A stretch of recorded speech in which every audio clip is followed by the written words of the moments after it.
Hello Sioux Falls and welcome to Planning Preview for the month of November. My name is Jason Bieber with the Planning and Development Services Office with the City of Sioux Falls.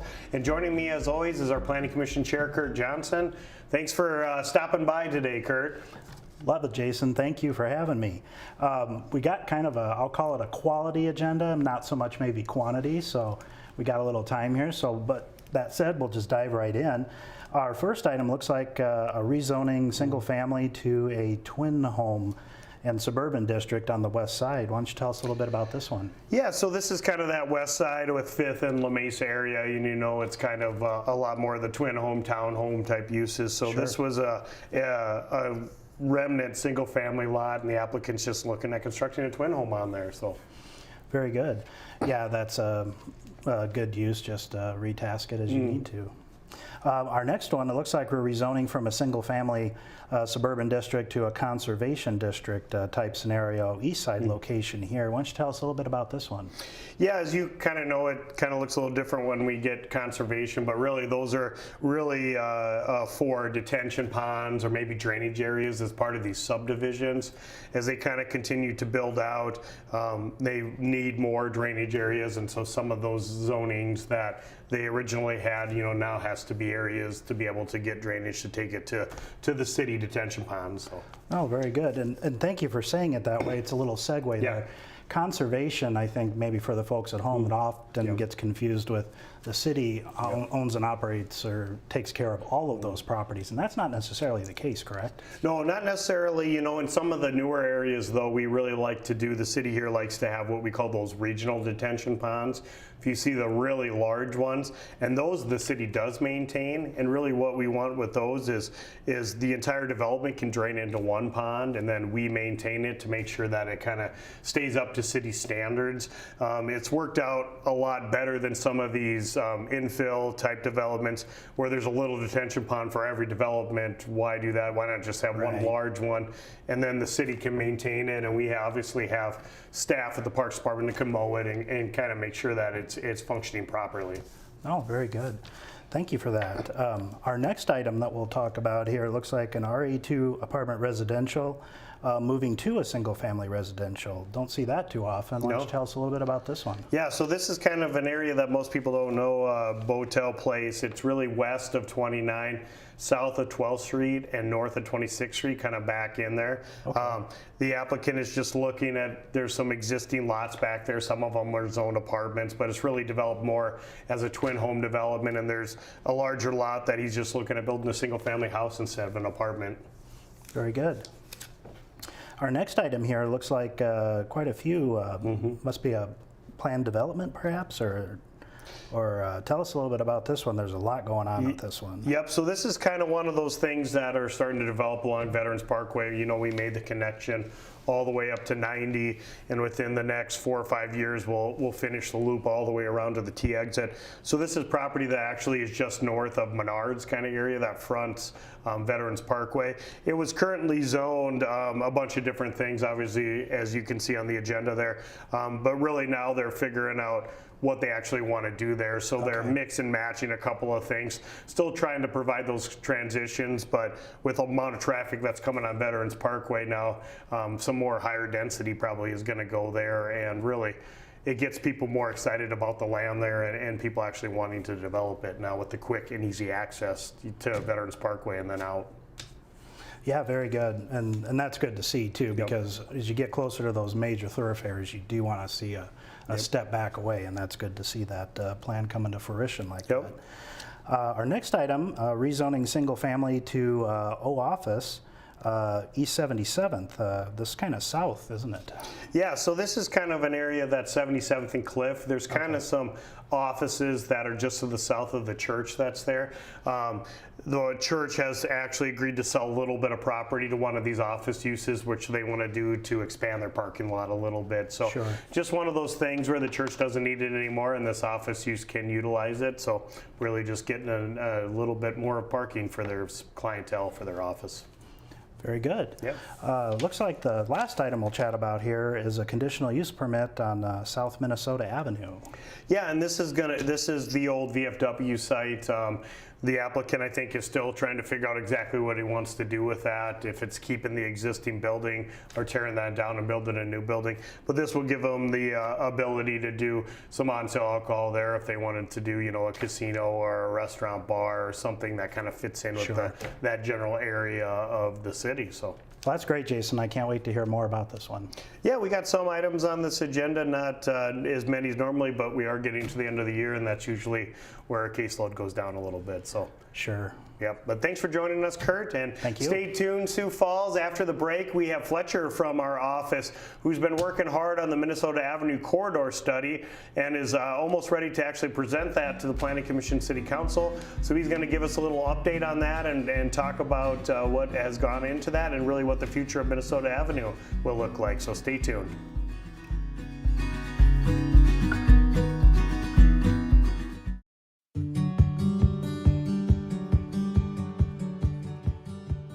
Hey, this is Seth and I work for the City of Sioux Falls in the Housing Division. Today I'd like to talk to you a little bit about gutters and why it's important to make sure that your gutters are clean going into the winter. I know right now it looks nice and sunny and warm, but real soon, as we all know, it's going to get cold and water's going to freeze. And so if you see this gutter right here is full of leaves and even has a little bit of dirt, if that's left long enough, you'll actually get vegetation growing out of your gutters. And that's a really bad thing for a couple reasons. Water can build up and actually sag your gutters if they're plugged, and it changes the slope of the gutter. So it no longer pushes the water down to the downspout and out. It actually gets into a little sag in the middle of the gutter, and it'll actually tear your gutter off, or your gutter will come off because of that. One last thing with gutters I'd like to explain to you is when they get plugged up, they actually cause the water to back up into the roof. And if you've heard of ice dams on your roof, oftentimes it starts with your gutter. And so water freezes in your gutter and ice above the gutter melts. And somewhere in the middle, there's water that is just sitting there that can't get out down the roof. So ultimately, keeping your gutters clean is a really important thing to do to your home. It's pretty simple. If you can just climb up on usually a 6 or 8 foot ladder is plenty big enough. Grab some handfuls and clean it out. And if you can't get up on a ladder, paying somebody to do this is worth it. Thanks for watching today's Home Maintenance Minute.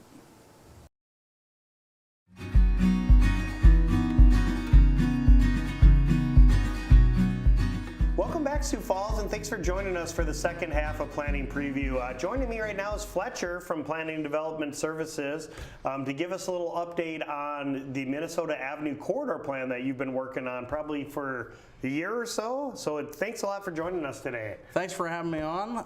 Yeah, I've been working on it since I started with the city about a year and a half ago. It's a corridor study looking at Minnesota Avenue and the land uses adjacent to that corridor. From Russell Street south to 3rd Street. And so in that area, what we're looking at is creating a document which will provide recommendations to the Planning Commission and City Council on land use decisions within that corridor. Yeah, that's great. And I think one of the great things that the corridor study that you're working on now, with the amount of money that Public Works has put into that section now of Minnesota, from Russell to 3rd Street, it really kind of gives you an idea of, hey, this is what Minnesota is going to look like. It's going to be a lot more walkable, and hopefully that'll spur some other higher intensity uses along that big corridor. And I think maybe that's kind of some of the stuff that you're looking to put into that, or put in the plan to get kind of approved. So two of the key things we provided within this report is a map with influence areas, redevelopment being along Minnesota Avenue. Someone could come in, rezone to commercial and completely redevelop that area.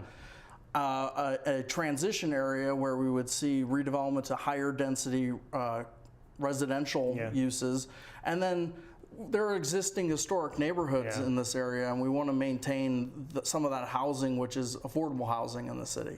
Yeah, and I think that's a great point, is that section of Minnesota Avenue, and correct me if I'm wrong, but I know Public Works' plan and possibly yours from the planning aspect is to really redo Minnesota Avenue all the way down to the interchange on 57th Street.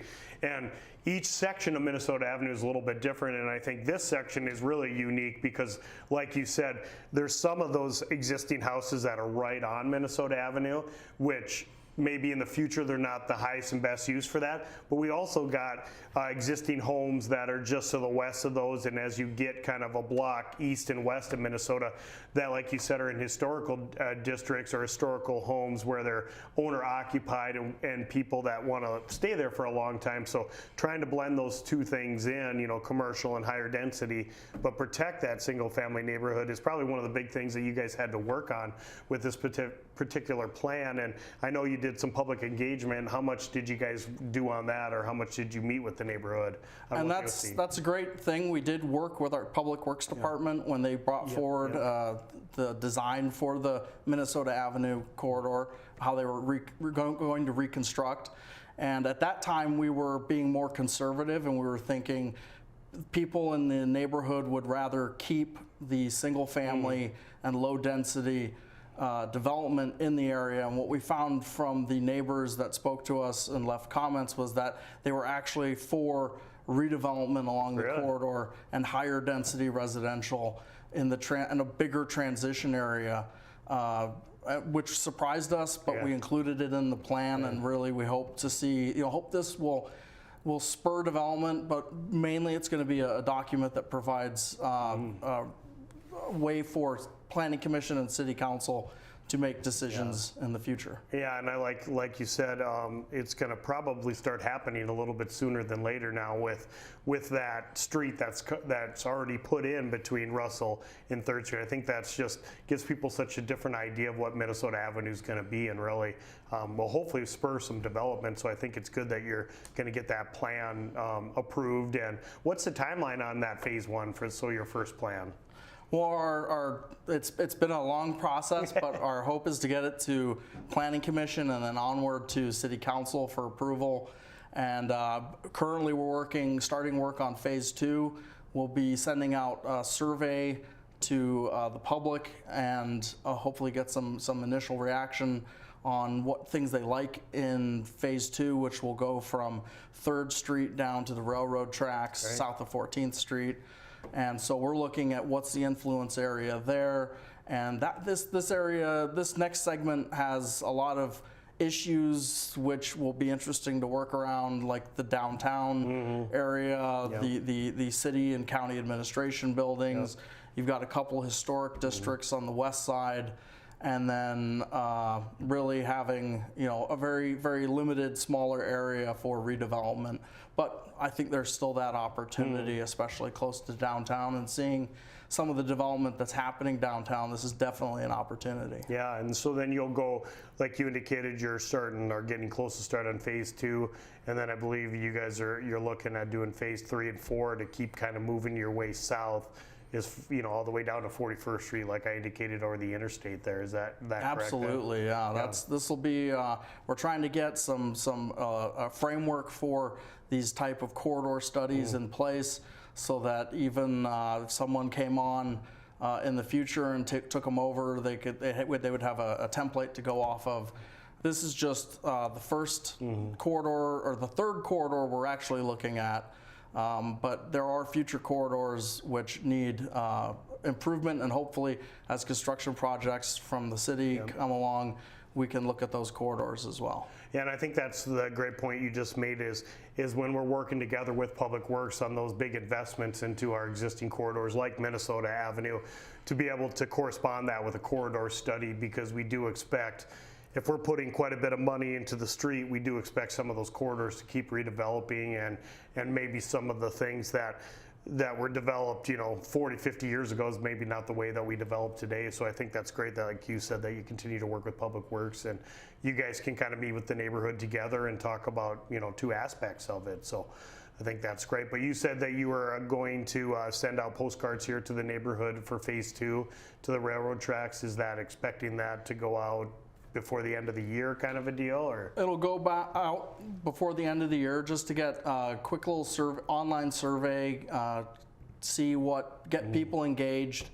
Then we'll do some background research into some of the plans that the city's adopted in the past, some existing data on home ownership rates and that type of information for the neighborhood.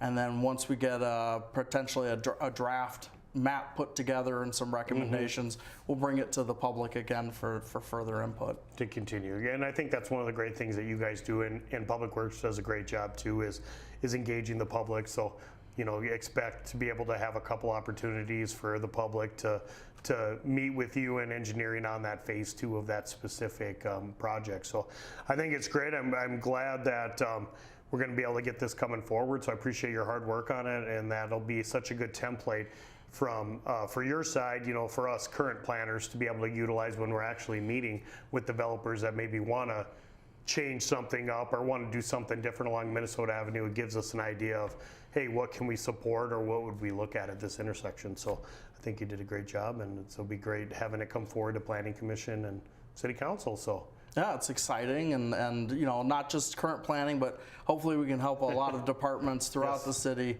Housing, I know, definitely looks at this as well. So yeah, very excited to get first one in. Yep, coordination is good, and we always like to do that. So thanks for joining me, Fletcher. Thank you. Maybe we'll have to have you back for phase 2 because you're only 25% done, right? You got phase 2, phase 3, phase 4. So absolutely, you still got 3 shots here yet, right? Definitely. All right, and thanks for joining us, Sioux Falls, for planning preview for the month of November. Just to reiterate, the meeting this month is on Wednesday, November 2nd at 6 p.m. at the Carnegie Town Hall. We appreciate anybody coming to have any questions or concerns or voice their opinions on any of the items that we talked about here today. Otherwise, we do have that 5-minute comment period at the end of the agenda for you to come and talk about anything planning related. So thanks, Sioux Falls, and have a great day.